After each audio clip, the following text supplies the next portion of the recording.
The first time I realized my husband had been introducing me to people I hadn't actually met, we were standing on his mother's front porch with a bottle of Pinot Noir in my hand and his palm warm against the middle of my back, like I might lose my balance without him. It was such a small touch. That was the problem with Ryan.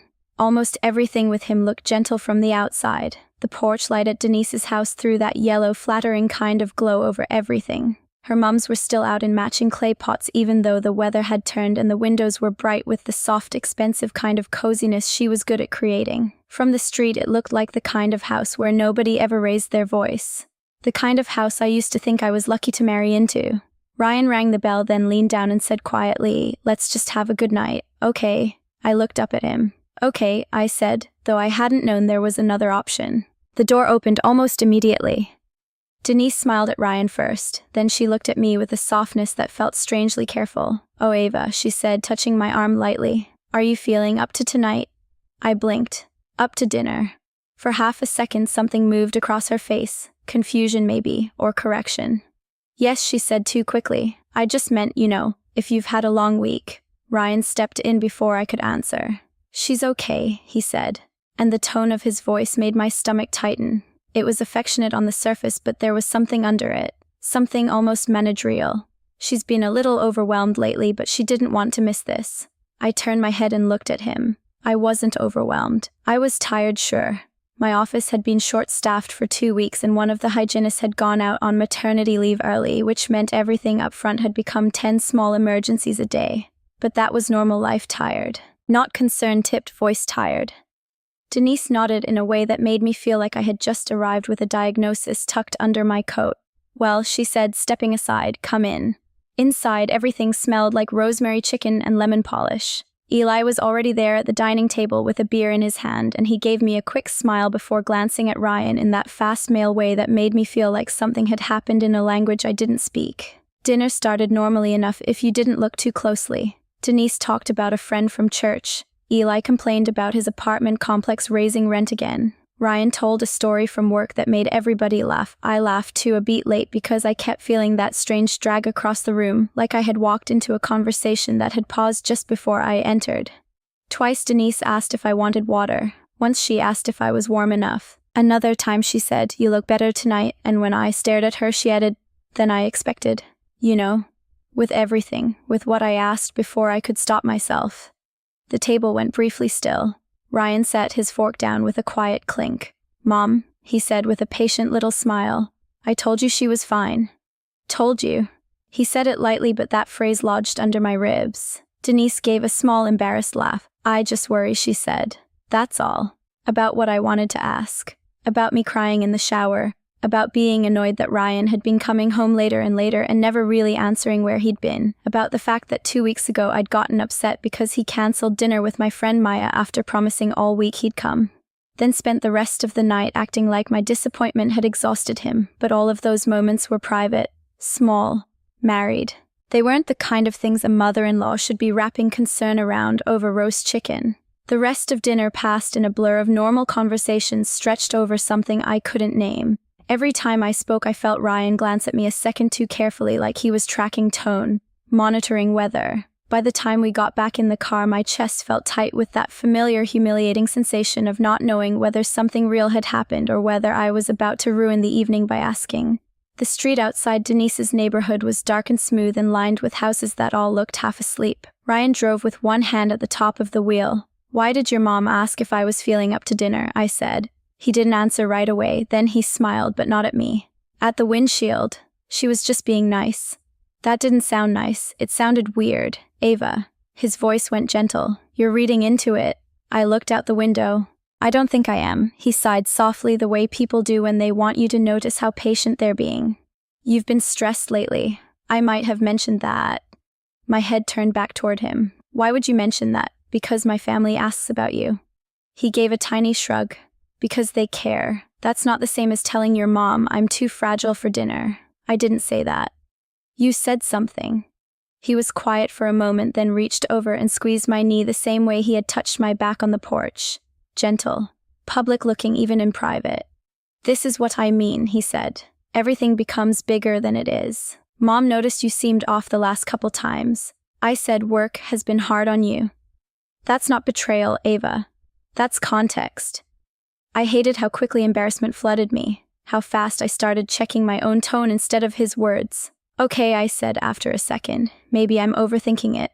His hand left my knee. I think you're tired. That should have ended it. It usually did. One of us would say tired, stressed, miscommunication, long week, and somehow the problem would dissolve just enough to leave me looking unreasonable for still feeling it. The next day at lunch, I sat across from Maya at a little sandwich place near my office and told her the story in the same careful tone I used when I wanted to make sure I sounded fair. Maybe Denise was just being awkward, I finished. And Ryan probably did just tell her work's been rough.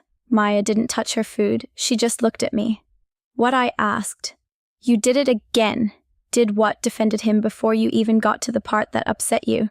I gave a short laugh. I'm not defending him. You are. You always start with the case for why he probably didn't mean it. She leaned back in the booth. Ava, can I say something without you getting mad? I smiled thinly. That depends. Her face softened. You've gotten really careful about your own feelings. I looked down at my iced tea. That's not a crime, I said. No, she said quietly, but feeling like your emotions are dangerous usually comes from somewhere. For a second, I couldn't answer. The restaurant noise around us got louder in my head, silverware, ice, people laughing too hard at nothing. I thought about Ryan's voice in the car. Everything becomes bigger than it is. I thought about Denise asking if I was feeling up to dinner, like I was recovering from something unnamed. Maya reached across the table and touched my wrist. I'm not saying he's some monster, she said. I'm saying you sound like someone who's been trained to present herself very carefully. That word stayed with me all afternoon. Trained. That night, Ryan came home at almost 9:30. He said traffic, then a last-minute client drink, then looked irritated when I asked which one. Not furious. That would have been easier. Just faintly worn down by me. I was standing at the kitchen counter in socks, my leftovers untouched, while he plugged in his phone face down. Your phone's been face down a lot lately, I said before I could stop myself. He stilled for one beat, then he gave that little exhale. Ava. What? You hear yourself right, my throat tightened. I asked one question. No, you didn't. He turned toward me fully calm as a doctor delivering a manageable result. You're doing that thing where one question is really 10 accusations stacked on top of each other. I said your phone has been face down a lot, and this is exactly what I mean. His voice never rose. You spiral, then when I respond suddenly I'm the bad guy for noticing you're spiraling. I just stared at him. There it was again. Not stressed. Not sensitive. Spiraling. A word that didn't belong to one moment. A word that sounded used. Practiced. Ryan rubbed a hand over his jaw like he was tired. I can't keep doing this every time you feel insecure. He went upstairs before I answered. I stayed in the kitchen for a long time after that, staring at the reflection of the pendant light in the dark window above the sink. I could feel the old instinct rising in me, the one that always came first. Fix it. Go upstairs. Say you're sorry for how it came out. Say work has been a lot. Say you know he's under pressure too. Offer peace before the room gets colder. Instead, I went to the couch and pulled a blanket over my legs, though I wasn't cold. A little after 11, my phone buzzed beside me. I thought maybe it would be Maya checking in or Ryan texting from upstairs the way he sometimes did when he wanted to avoid a face-to-face conversation without fully giving up the role of caring husband. It was an Instagram message request from someone I didn't know. Sienna Cole. My thumb hovered over the screen. There was a preview under her name. Just one line visible before the rest cut off. I didn't know about you the way I should have. But you need to see what he's been saying. For a second, the whole room went strangely quiet, like the house itself had inhaled and stopped. Upstairs, I could hear Ryan moving around in our bedroom. I looked at his name in the message without opening it, and for the first time in months, maybe longer, my confusion didn't feel vague anymore. It felt organized. And whatever was waiting inside that message, I knew with a sick certainty that it was going to explain things I had been trying very hard not to understand. And whatever was waiting inside that message, I knew with a sick certainty that it was going to explain things I had been trying very hard not to understand. I opened it. The first thing I saw was not a photo, it was a paragraph. I'm not sending this to hurt you for sport. I'm sending it because he lied to me too, and I think he's been using the same story on both of us. I didn't know he was still sleeping in your bed and acting like a husband in public. He told me your marriage was basically over and that you were emotionally unstable, and I was stupid enough to believe him. Read the screenshots before you answer me. Below that were 6 images. My thumb shook so hard I almost dropped the phone. The first screenshot was ordinary enough to be obscene. Ryan's name at the top, gray and blue bubbles. A Tuesday afternoon. Sienna saying she missed him. Ryan saying he wished he could leave work early and be with her. A small red restaurant heart reaction on something she'd said the week before. It wasn't flashy. It was worse than flashy. It was lived in. The second screenshot was the one that made my skin go cold. She asked if things were getting worse at home. Ryan wrote, "She's spiraling again. I'm trying to keep things calm until I figure out how to handle it." I stared at that line so long the words started breaking apart. Spiraling again. The exact shape of his voice, the exact same soft-handed translation he used in our kitchen in the car in front of his mother with chicken cooling on her good plates. There were more. She twists everything when she's emotional. You have no idea how hard it is to live with someone this unstable. I can't even have a normal conversation without her turning it into something. I'm trying to be patient. Her family has always been a mess, so this is kind of what she knows. That one hurt in a different place. I had told him things about my childhood in the dark, half asleep, my face against his shoulder. I had told him about my mother throwing a coffee mug once so hard it cracked cabinet paint. About learning as a kid to keep my voice even because loudness made everything worse. About wanting a marriage that felt safe and ordinary and quiet in all the ways my first home never was. He had taken that and turned it into background material. By the fourth screenshot, I couldn't feel my hands properly. I set the phone on the couch cushion beside me and pressed the heels of my palms into my eyes, but it didn't help. My body had already understood before my mind finished catching up. This wasn't only another woman. This was my husband building a version of me with clean edges and useful flaws, something he could carry from room to room when he needed sympathy. Upstairs, I heard the bathroom sink turn on. I picked up the phone again and kept reading because not knowing was somehow still worse. The messages went back 3 months, maybe more, but Sienna had only sent enough to make the shape undeniable. There was flirting, hotel bars after work, complaints about stress. One selfie from Ryan in his car, the same blue tie he'd worn home one night, telling me the meeting had gone long.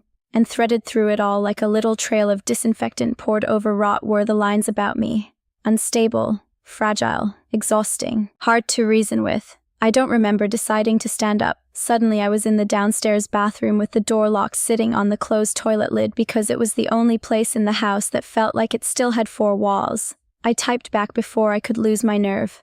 "How long?" The reply came almost immediately. "Since May.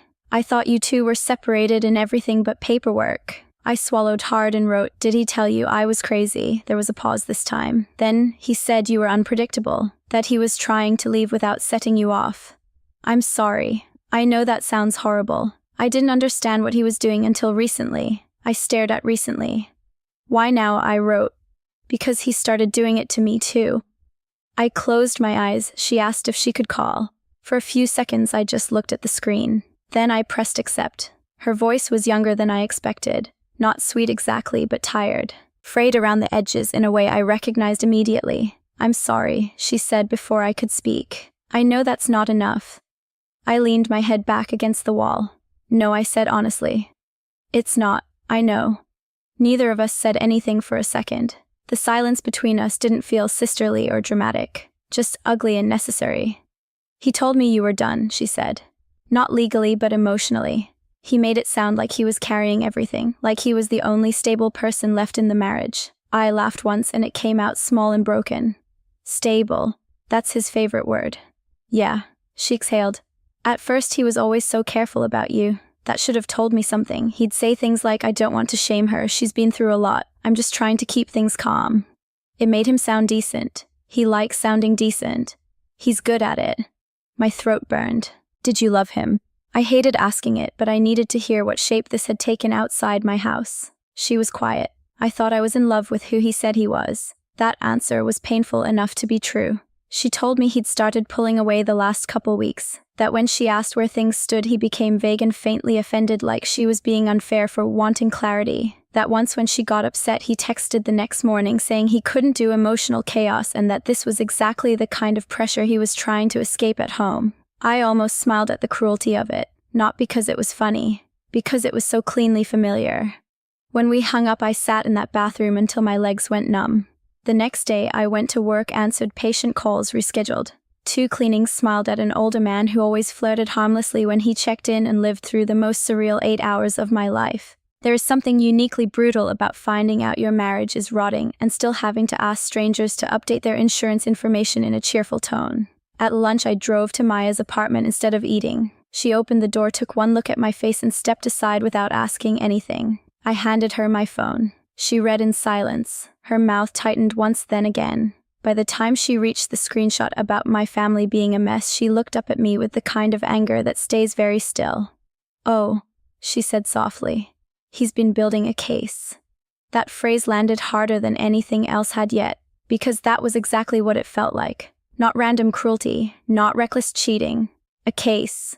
I sat on the edge of her couch and told her everything. Denise asking if I was feeling up to dinner. Ryan saying I was overwhelmed but didn't want to miss the night. The words spiraling.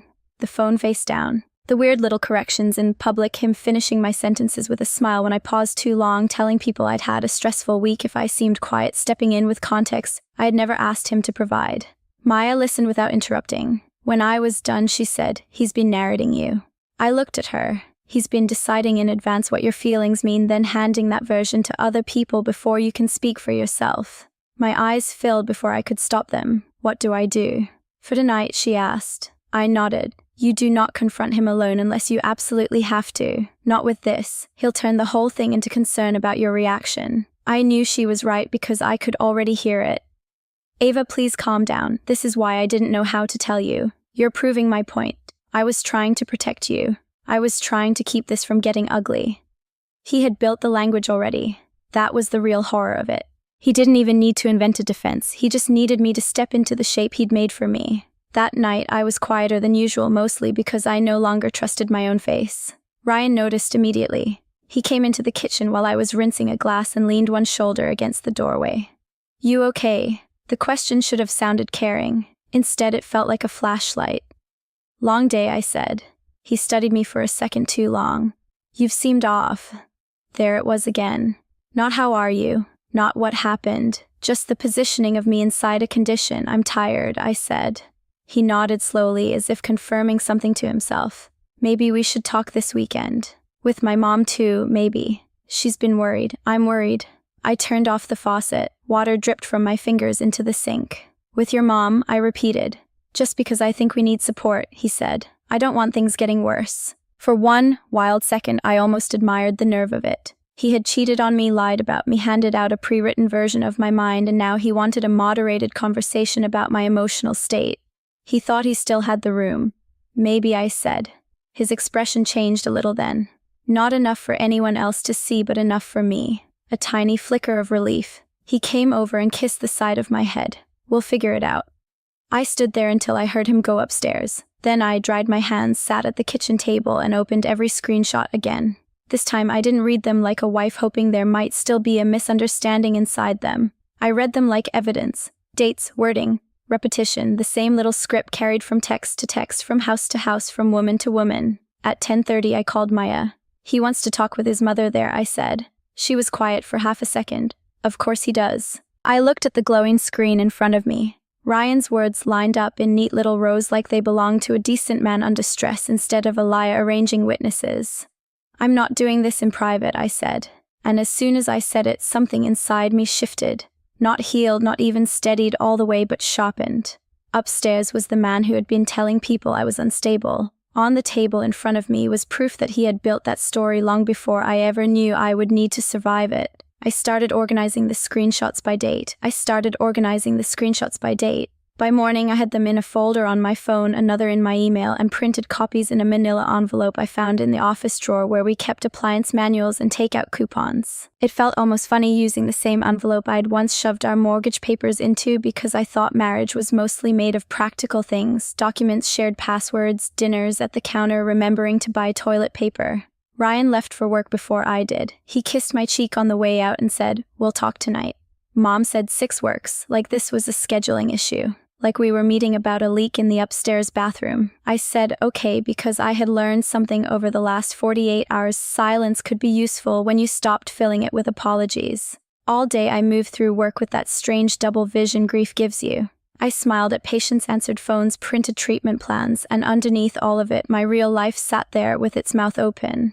Around 4, Maya texted me, "You do not have to be louder than him, just clearer." I read that 3 times before I left. Denise's house looked exactly the same as it had the night everything first tilted. Porch light on, warm windows, clay pots, the kind of place where bad things could be hidden inside good table settings. Ryan opened the door before I knocked. He gave me a quick searching look like he'd been trying to predict what version of me would show up. "Hey," he said softly, that voice again. Careful. Pre-softened for witnesses. Inside, Denise was in the living room with Eli. No dinner this time. Just coffee on the table no one had touched, yet a box of tissues placed so neatly beside the lamp that it almost took my breath away. Preparedness. Again. "Sweetheart," Denise said, standing up. "Come sit down." I sat in the armchair across from the couch. Ryan stayed standing for a second, then took his place beside his mother instead of beside me. It was a small thing, it told the whole story. He folded his hands and leaned forward. "I wanted us to do this together because I think things have been getting harder for you lately." There it was, the frame, already built. Denise nodded with that grave gentleness I had come to hate. "Ryan's been very worried." I looked at him. "About what?" He let out a careful breath like he was trying not to make me feel ashamed. "You've been overwhelmed, reactive. I feel like every conversation turns into something bigger than it is, and I don't want us to keep going like this when we have people who care about us." Us. I almost admired the nerve of that too. I put the envelope on my lap and said, "Before we talk about me, I want to ask you one question." Ryan's eyes flicked to it, then back to my face. "Okay. Are you having an affair with a woman named Sienna Cole?" Nobody moved. Denise went still in that way people do when they think stillness can delay reality. Eli looked from Ryan to me so fast it was almost a flinch. Ryan's face changed, but only slightly. "Ava, that's not an answer." His jaw tightened. "This is exactly why I wanted my family here. You've been building things up in your head and now you're Ryan." I kept my voice even. "Yes or no?" He looked at his mother, then back at me. "Nothing happened the way you think it did." It was such a perfect Ryan answer I almost felt calm. I opened the envelope and took out the printed screenshots. "What happened," I said, "is that you told another woman I was unstable. You told her I was spiraling. You told her I twist everything when I'm emotional. You told her you were trying to keep things calm until you figured out how to handle me." Denise stared. What I handed her the first page. Ryan stood up. "Don't do this." "Why?" I asked. "Because I'm about to sound emotional, because I'm about to embarrass you, or because this only worked as long as I found out alone." His face hardened for the first time. "You don't know the context of those messages." I gave one set to Eli and laid the others on the coffee table. "The context," I said, "is that you were sleeping with someone else while telling her our marriage was basically over. The context is that you told her I was unstable. The context is that you used the exact same words with her that you used with your mother and with me." Denise was reading now, her mouth parting slightly as her eyes moved. Ryan took a step toward me. "Iva, you are proving my point right now." And there it was. Clean. On time. Almost elegant in its predictability. I looked at Denise instead of him. "That's what he does. That's the whole thing. He says I'm too emotional before I know there's anything to be emotional about. He says I'm spiraling before I've even spoken. He turns my reaction into evidence." Ryan laughed once under his breath, sharp and disbelieving. "You went through my private messages, printed them out, brought them here, and you want to act like this is reasonable." "No," I said. "I want to act like it's true." He shook his head like I was exhausting him. "Mom, this is what I've been dealing with. She takes one thing and blows it into 10. Sienna was a mistake. I was venting. I was trying to talk to someone because I couldn't talk to my own wife without what?" My voice rose then steadied again.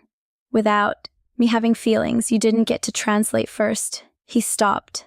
I had not planned that line. It came out of somewhere deeper than preparation. The room went quiet. I looked at him, and for the first time in months I did not feel smaller than his calm. "You didn't just cheat on me," I said. "You made sure nobody would trust me when I found out. That's the part I can't get past. You built a version of me that would make your betrayal look understandable and my pain look crazy. You did it to her and you did it here." Denise finally looked up from the pages. Her face had lost all its neat sympathy. "Ryan," she said slowly, "did you tell me she was spiraling?" He turned to her. "Mom, please don't do this based on text fragments." "Did you?" He didn't answer quickly enough. That was when Eli spoke, awkward and quiet and devastating. "You did say that," he said. "A couple times." Ryan snapped his head toward him. "Stay out of this."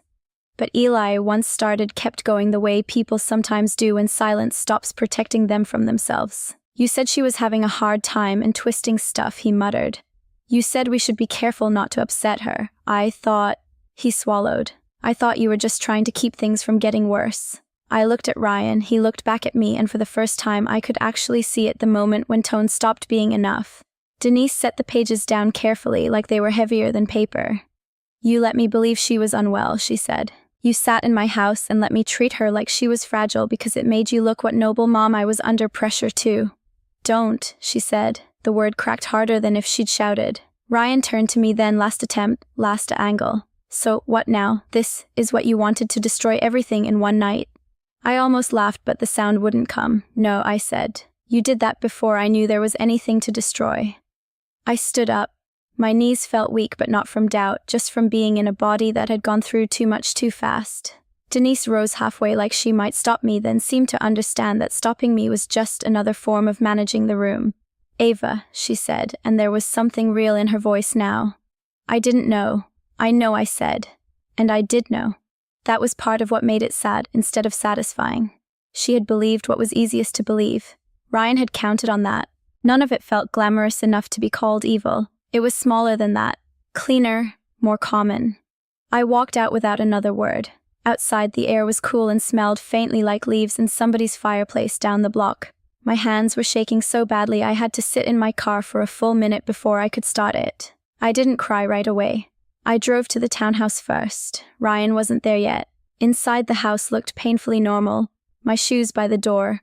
The blue ceramic spoon rests my coworker gave us as a wedding gift. The throw blanket I'd bought on sale last winter because I liked the color against our couch. I stood in the living room and had the strangest thought of the entire week. This house had heard so much that was not true. I packed a bag slowly. Jeans, sweaters, underwear, my charger, toothbrush, makeup bag. Then I opened the bathroom drawer and stared for a second at all the little merged things of marriage: his razor, my face wash, ibuprofen floss, picks, the ordinary clutter of sharing a life with someone. I left the ring on the sink, not dramatically, not because I wanted him to find it and crumble, just because I suddenly understood it belonged to the version of our life where I kept mistaking confusion for devotion. At Maya's apartment, she opened the door before I knocked twice. She took one look at the bag in my hand and pulled me into her arms. This time I did cry. Not loudly, just hard enough that it felt like something inside me was finally making room for the truth. Later, after tea, I barely touched, and a shower in Maya's guest bathroom. I stood by her window in borrowed pajamas and looked down at the parking lot glowing under the security lights. My phone buzzed once on the nightstand behind me. Then again. Ryan, probably. Maybe my mother-in-law. Maybe apologies, explanations, new context. One last attempt to get in front of the story again. I didn't pick it up. What he had taken from me was not just trust, it was more intimate than that. He had taken my first reading of things, my confidence in the small voice that said this feels wrong. He had made me feel childish for hearing it, dramatic for following it, unstable for naming it. But he did not have it anymore. Below the window, a car pulled in, paused, then settled into a parking space. Somewhere in the apartment building, somebody laughed. A faucet ran through the wall and shut off. Everything sounded ordinary, and for the first time in a long time, ordinary did not feel like a performance. I stood there with my arms folded over myself, tired all the way through, and let the quiet stay quiet. Not empty, not fixed, just honest.